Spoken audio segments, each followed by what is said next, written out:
The Jesus Storybook Bible, written by Sally Lloyd-Jones and illustrated by Jago. Operation No More Tears. Do you know what your name means? Well, there was once a man called Isaiah, and his name meant God to the rescue. Well, that might sound like a bit of a funny name to you, but it was just the right name for Isaiah because God had a special job for Isaiah. You see, Isaiah's job was to listen to God and then tell people what he heard. Now, God let Isaiah know a secret.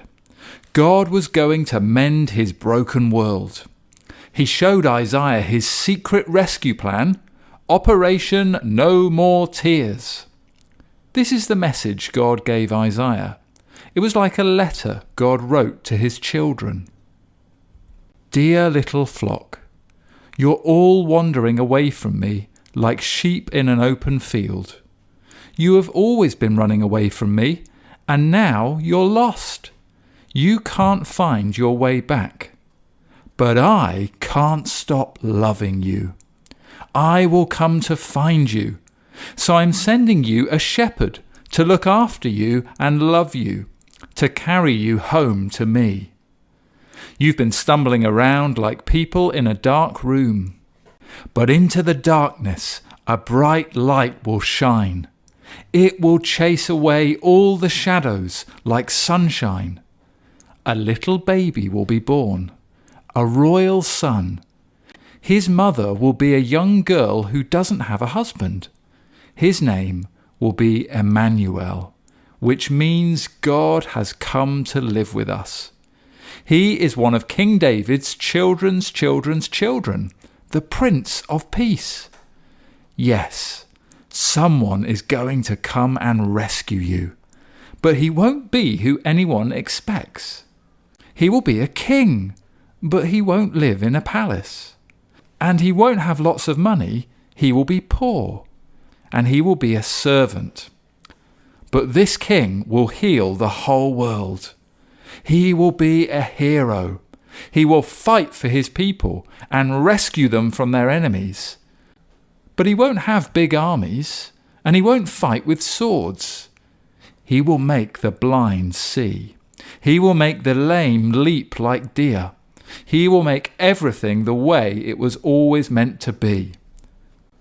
But people will hate him, and they won't listen to him. He will be like a lamb. He will suffer and die. It's the secret rescue plan we made from before the beginning of the world. It's the only way to get you back. But he won't stay dead. I will make him alive again. And one day, when he comes back to rule forever, the mountains and trees will dance and sing for joy.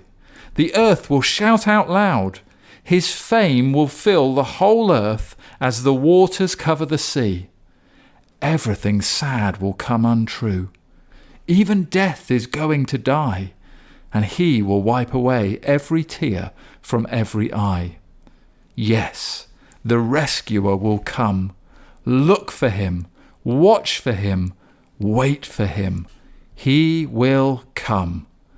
I promise. Poor Isaiah.